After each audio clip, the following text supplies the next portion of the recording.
इससे पिछले वीडियो में आप लोगों ने Indian civilization and culture 5 number inter exam में जो पूछता है उसको सारे बच्चे पढ़े, फीडबैक बहुत अच्छा मिला। उन्होंने रिक्वेस्ट किया कि सर इसके शॉर्ट क्वेश्चन भी डालिए ताकि हम लोग इसमें 2 नंबर में जो पूछते हैं वो भी अच्छे से लिखें। तो चलिए शुरू करते हैं 2 नंबर वाले ये क्वेश्चन। पहला क्वेश्चन उसका है, has civilization taught us to more friendly towards the another to one another. क्या सभ्यता हमें सिखाता है एक दूसरे से आगे दोस्ताना करना या दोस्ताना आगे बढ़ाना?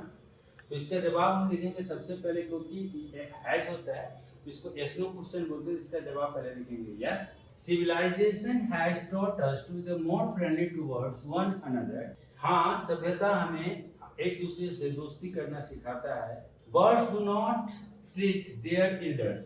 चिड़िया अपने बड़ों से अच्छा से व्यवहार नहीं करती है जैसा कि एज ए ह्यूमन बीइंग्स, जैसा कि मानव जाति करता है।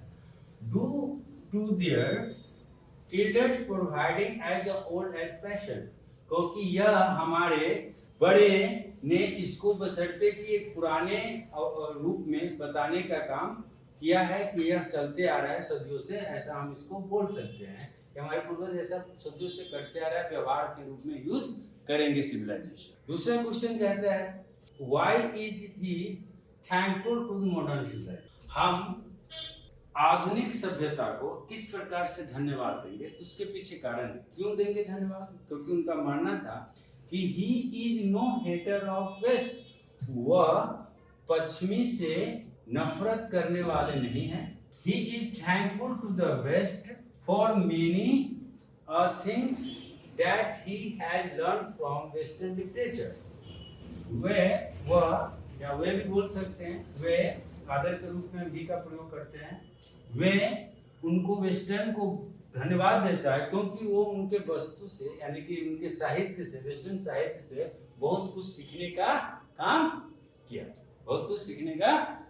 किया, आप इस तरह से इसको लिख सकते हो। ये 2 नंबर में आपको एग्जाम में पूछता है। अब आता है तीसरा question, how did our ancestor enjoy true home rule? तो they dislike courts and lawyers. उन्हें पसंद नहीं था कोर्ट कचहरी और वकील। They settle their disputes without going to courts. वे लोग सेटल रहते थे बिना विवाद, डिस्प्यूट का विवाद, बिना विवाद के और बिना कोर्ट कचहरी के वे लोग वहीं पे अपने गांव में ही सेटल थे। They needed no intervention by the police और कोर्ट। वे नहीं चाहते, उनकी जरूरत नहीं था या वो नहीं चाहते थे कि पुलिस और कोर्ट हमें दखल अंदाजी करे। इंटरवेंशन में दखल अंदाजी करना उन्हें पसंद नहीं था। इन दिस वे, इस तरह से, they enjoy true home rule. इस तरह से वे अपने गांव में ही रहकर अपने कानून के नियम में ही खुश रहा करते थे, आनंदित रहा। Question number 4, what according to Gandhi ji is modern civilization? Gandhi ji के हिसाब से मॉडर्न सिविलाइजेशन कैसा था या क्या सोचते थे उनके? तो according to Gandhi ji modern civilization very harmful for us. Gandhi ji के हिसाब से मॉडर्न सिविलाइजेशन हम लोगों के लिए बहुत नुकसानदेह था। It lead us away from the spirituality and the dignity of life. धार्मिकता और दैव्य। तो कह रहा है कि एज इट लीड्स, क्योंकि वह नेतृत्व करता था हमारे धर्म और हमारे देवत्व जीवन से हमें दूर करने का काम। अवे फ्रॉम मतलब दूर करना। तो क्या करता था ये नेतृत्व? ऐसा करता था कि हमें धार्मिकता और देवत्व जीवन से दूर करने का काम करता था मॉडर्न सिविलाइजेशन। ठीक है। As India is a place known for its the varied religious beliefs and the secularism, modern civilization with its comfort and luxurious would make all of us turn towards the materialism। कहने का अर्थ है as India, जैसा कि India एक ऐसा जगह है जहाँ बहुत सारे धर्म है, रिलीजन धर्म है जो सेकुलरिज्म पे क्या करते हैं, वो सेकुलरिज्म पे बिलीफ्स, विश्वास करने का काम करते हैं। सेकुलरिज्म जानते हो? सेकुलरिज्म मींस, सेकुलरिज्म का अर्थ होता है कि धर्मनिरपेक्ष देश को जो स्थापित करता है इसको हम सेकुलरिज्म। तो modern civilization with its comfort, modern civilization से आदमी बहुत ही बेहतर और आरामदेह जीवन खोजने का काम किया। Would make all us turn towards the material, जो पूर्ण रूप से भौतिक की ओर उस सब की बदलाव होने लगी और भौतिक की ओर बढ़ने लगा। The result would be the disaster and destructions everywhere. इस वजह से हर जगह लोग तनाव रहित दंगे फसाद देखने को मिलने लगा जब हम लोग मॉडर्न सिविलाइजेशन की ओर रुख किए। इसीलिए गांधी जी को ये पसंद नहीं। नेक्स्ट आता है question number 5। What other civilization does he refer to the wild highlighting of the variety of Indians. क्यों दूसरे सभ्यता से भारतीय सभ्यता को सबसे ऊपर रखा गया? तो इसका कारण था he refers to the modern civilization Rome, Greek, Japan and China which are now destroy और द वेस्टर्नाइज्ड। कह रहा है कि सिविलाइजेशन जहां रोम से, ग्रीक से, जापान से, चाइना से पूरी तरह से खत्म हो गया, डिस्ट्रॉय मतलब नष्ट हो गया, और या तो वह पूर्ण रूप से वेस्टर्नाइज हो गए। Indian civilization is still alive, लेकिन भारतीय सभ्यता अभी भी जीवित है। भारतीय सभ्यता अभी भी क्या है? जीवित है।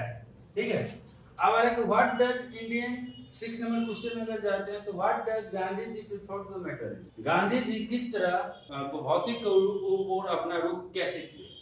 तो Gandhi ji they did against blind imitation of the western civilization. Gandhi ji पूर्ण रूप से तो वेस्टर्न सिविलाइजेशन से नकल करने से परहेज किए, बहुत विरोध किया। किसका? वेस्टर्न सिविलाइजेशन का। That is the based on the net materialism. वो चाहते थे कि अपने यहाँ बहुत ही कम मात्रा, नेट मतलब कम मात्रा में भौतिकता गुण बढ़े, यानी भौतिक की खोज हो। He refers the development of the moral। वो चाहते थे कि भारत में नैतिकता का ज्यादा विकास हो, restrictions on the wants and the conform with the form of inbelief। कहते कोई भी प्रतिबंध हम पे न रहे और हम भगवान पे विश्वास करके उसमें संतुष्ट रहने का काम करें, इतना ही चाहा। गांधी जी ने मेटेरियलिज्म को आने से इसलिए प्रेफर किया। अब आ रहा है question number 7। How did our ancestor view large cities, why were they satisfied with a small. कहने का मतलब कैसे हमारे पूर्वज बड़े शहरों को देखते थे और वो छोटे गांव में ही रह के संतुष्ट रहा करते थे। इसके पीछे क्या कारण था? देखिए, कारण था कि जो गांव वाले थे they viewed large cities as the snare and useless encumbrance। कह रहा है कि वे लोग देखते थे बड़े शहर को एक जाल है जहां फंसाना, लुभाना ज्यादातर हुआ करता था, उससे भरा हुआ। encumbrance मींस होता है भार होना, उससे भरा या भार, उसका भार पड़ा हुआ था उससे। having gangs of the thieves, जहां पे चोरों की एक अलग समूह हुआ करता था, डाकुओं का समूह होता था, वेश्यावृत्ति का भी समूह होता था। Their villagers fulfilled all their needs। The village fulfilled all their needs। कह रहा है कि यह उनका जो गांव था, हर कुछ उसको गांव में ही क्या था, जरूरत पूरा हो जाता था। So they were satisfied with this। इसलिए वे लोग छोटे गांव में ही रहकर संतुष्ट रहा करते थे। ये रहा आपका 7 क्वेश्चन 2 नंबर से, इसको आप लोग याद कर लीजिएगा।